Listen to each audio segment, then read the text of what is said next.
So hello guys, and I'm reading this column mula sa uh, buhaymedia.wordpress.com. Try to visit this site. And ito ang nakakalungkot ngayon na nalaman ko about TV5 Network, the Happy Network. Pinost to noong Sabado, February 25. Tama ba ako? February 25? Tama, nung Sabado, pinost ito ng buhaymedia.wordpress.com. News, TV5 lays off around 100 employees. So babasahin natin, around 100 regular employees of TV5 are being laid off, sources tell by Buhay Media. Information obtained by the TV5 Employees Union from the Network Human Resource Department indicates 34 assistant cameramen, 8 cameramen, and 3 reporters from the News and Information Division were fired on Friday, February 24. A total of 98 regular employees of the Kapatid Network were dismissed, including those from the engineering department. Sources also told us that the employees were not given due notice. Some were given call by the HR department, given checks depending on their length of their service, and were escorted outside of the premises. Others only learned they were fired when security stopped them from entering the building. Some of them were told that the company was losing money and it had retrenched employees. So ito, may post dito ng isang source. So titingnan ko ito mamaya, update ko kayo sa Buhay Media Facebook page. Yan. Kwento ng isang reporter ng hashtag Happy Network No More TV5. Papasok na sana ako, pero bago ako malis, ugali ko nang tumawag muna ako sa news desk para magtanong kung sinong news crew ko. Kaya lang napansin ko na kagabi pa lang, parang nakat na ang cellphone signal ko. Gumamit ako ng ibang phone para tumawag sa opisina. Sabi nila, wala na siyang crew kasing kasama na retrench. Nagtanong ako, kasama ba ako dyan? Sabi niya, hindi ko alam. Sa crew ko pa nalaman na kasama ako sa listahan ng mga tinanggal. Siya nga, nag-report pa ng araw na yon, pero di na pinapasok ng opisina Bawal na raw. May listahan ng pangalan ang guard sa kalitrato. Ang nakakalungkot, pagod na pagod daw kahapon sa kapuyat dahil sa kay Delima, yung pala tatanggalin na ako. Nang wala man lang pasabi. Anong sasabihin ko sa asawa ko na umaasa na may trabaho pa ako? Note, kung may mali ba nangyari sa kanya, kung may mali nga, lalaban ka ba kalaki-laking kumpanya? Wow. So this is a story posted online about the recent layoff from TV5. Mula naman sa Media News Philippines, obtained a memo from TV5 President and CEO Chot Reyes saying that despite operating at a financial loss for the past years, the company has exerted all efforts to minimize the efforts of the organizational restructuring on our people.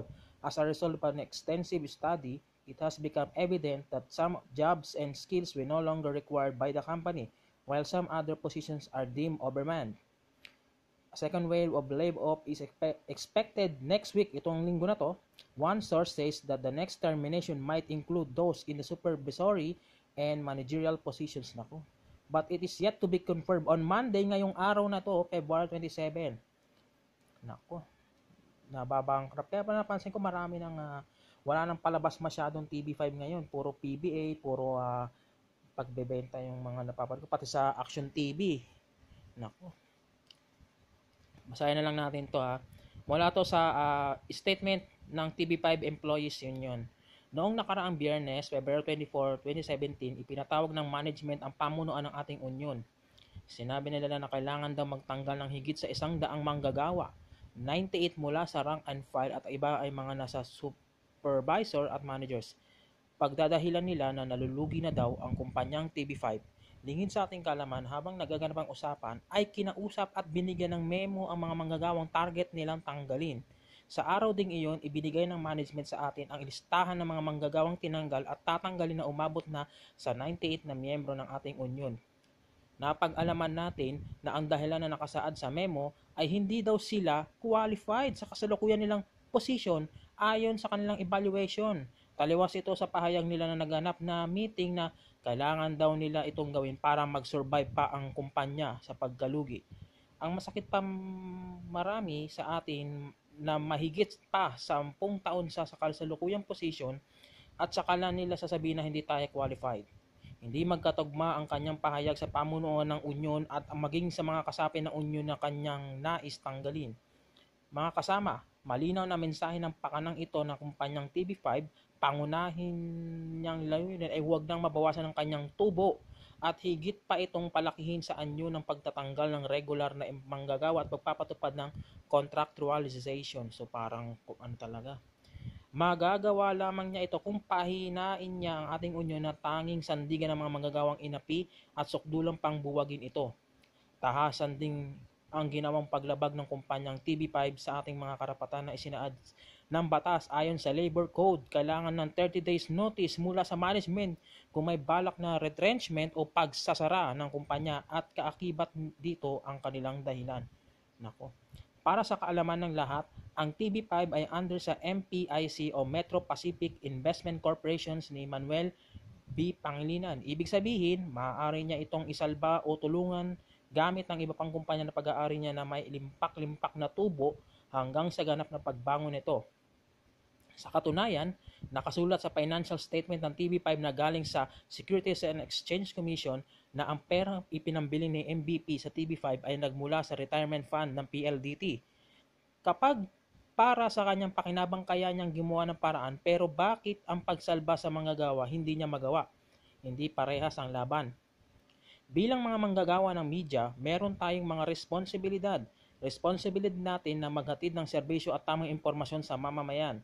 Responsibilidad din ng matugunan ang pangangailangan ng ating pamilya at responsibilidad tulungan ng kapwa manggagawa. Sa ganitong hirap ng kalagayan, marapat lamang na tayo magkaisa at manindigan sa abot ng ating mga kaya upang labanan ang atake sa ating sahod, trabaho at karapatan. Biguin natin ang pakana ng kumpanyang TV5 na durugin ang ating unyon at yurakan ng ating mga lehitimong karapatan. Bilang mga manggagawa, nagmamahal sa ating trabaho, pamilya at kapwa manggagawa, tungkulin natin na ipagtanggol ang ating hanay. Sama-sama nating harapin ang ataking ito hanggang mapagtagumpayan. Manggagawa sa TV5, magkaisa, manggagawa, tinanggal, ibalik, sahod, trabaho at karapatan ipaglaban. Ibalik ang Fallen 98. So, yan mismo ay statement mula sa TV5 Employees Union ukol sa layoff nung Biyernes pa pala, no? Grabe. So, the Talents Association of GMA Network TAG condemns this move from the TV5 management as it violates the basic workers' right of these regular employees. Article 283 of the Philippine Labor Code says that the employer should serve a written notice to employees and the Department of Labor and Employment at least 1 month before the termination, provided that the cause of their termination is allowed by law. We support any legal moves that will be undertaken by the dismissed employees. So yan, #laban media, buhay media, workers right. So yan, picture ng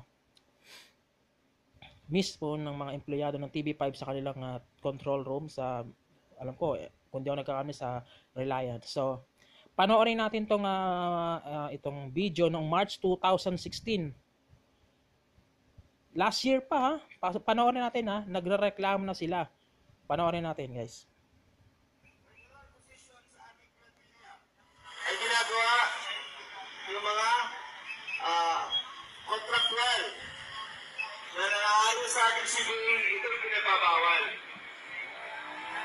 Isa pa yung mga delay na per-time allowances sa ating binibigay sa atin ng management. Yung iba, umaabot na 100,000, hanggang ngayon hindi pa rin binibigay. Isang taon na delay. Yung iba nagamit na nung Yolanda, hanggang ngayon hindi pa nabibigay. Isa pa, yung pananakot ng management na ipananakot niya sa mga empleyado para sa mga hindi pagdalo o pinagbabawal niya pagdalo ng mga manggagawa para sa mga legitimate union activity. Ilan lang po yan sa mga unfair labor practices na ginagawa nitong kumpanyang ito. Para ipagpatuloy po ang kwento ng kalagayan ng mga gawa sa TV5, tinatawagan ko po si Chairman of the Board ng aming union na si Marvin Camacho. Noong ako wala pa sa TV5, Nag-enjoy ako kasi may happy ka dito. Meron tayong alagang kapatid. Pero sa ngayon, sa nakikita kong panggigipit, yung naging happy ka dito, kapatid. At yung alagang kapatid, naging kawawang kapatid. Bakit? Bakit ibinigit sa amin ang pagtaas ng sahod? Na makatuwiran naman, nagagawa nyo nga eh. Nagagawa nyo na magbayad ng maraming outsource dyan. Na halos sinigatan pa yung posting sa aming mga RNF supervisors at global management. At bakit? Nung kami tumitindig at sinabi namin na kung may costing impact yung aming mga hinihingi sa economic, what about naman yung sa aming mga political, which is yung aming job security? Bakit sinasagot mo, simply we can't afford? Bakit? Bakit? Bakit? At bakit hanggang ngayon, yung mga pangako na napirmahan nyo sa CBA, hindi pa rin natutupad? Maraming nagpakapagod, pinagpawisan, na disgrasya na sa trabaho, mag-promote lang, pero hindi nyo nagawa. Puro pangako. Nasaan? Nasaan ang management upang kami pakinggan? Alam niyo po, hindi naman po aabot sa ganito. Kung binibigyan niyo po kami ng karapatan na magkaroon ng seguridad sa trabaho, at karapatan po na magkaroon ng maayos na sweldo. Inuulit ko po, bakit po TV5 ito? Happy Network, alagang kapatid, pero sa probinsya may sumasahod ng 8,000. Hindi pa nga pasok sa pinaglalabang national minimum wage. Hindi pa nga pasok sa pinapasok na 700 plus na bayad na minimum wage per day sa private employee. Nasa na hustisya, sinagot ko sa amin, provincial rate yan. Paano yung nandito sa Manila? 11.5? Nagdadrive, nagkakamera, assistant? Walang pagtaas ng sahod. Nasaan? Nasaan ang hustisya? Mga kapatid, inuulitin po namin, hindi rin po kami nagpapadala sa mga black propaganda at mga pananakot na aming natatanggap. Dahil bakit? By news po at by the book ang aming galaw. By labor code at by omnibus code. Itinakta ng batas, itinakta na pwede namin gawin. At kayong management, anong itinakta sa inyo? Ibigay ang aming karapatan. Pero hindi nyo binibigay. Mga kapatid, sama-sama ba tayo sa ating pinagalaman? Sama-sama ba tayo na magtutulak sa ating karapatan? Sumigaw tayo, stand as one, stand for everyone! Stand as one, stand for everyone! TV5 kahaman, TV5 para! Itaas ang sahod, itaas, itaas! Job security, ibigay! At andito po, kami po yung magbibigay daan. So guys, yan yun yung video. Noong March 2016, nagpo-protesta yung mga TV5 employees union members ukol sa mababang sahod pa lang. At ito na nga, ngayong taon na to, tinanggal na sila lahat. So nakakalungkot dahil asahan natin ito. Ngayong Monday, update tayo dahil magtatanggal na sila ng mga empleyado sa mas matataas na posisyon na. Yung sa supervisory at managerial positions na. So nako, malaking gulo to. So ito ay pinost ko lang for information dahil napapansin ko kasi ang TV5, wala na sila masyadong programming, wala na. Kawawa talaga yung mga empleyado. Nagtanggal pala sila noong Friday, February 24, 2017. So yan guys ang aking update ngayon. Update tayo baka tomorrow o kaya pag meron ng update. Yan ang news mula sa salamat sa buhaymedia.wordpress.com at sa medianewserphilippines.com. Salamat. Yan ang ating ano ba yan sa short vlog video.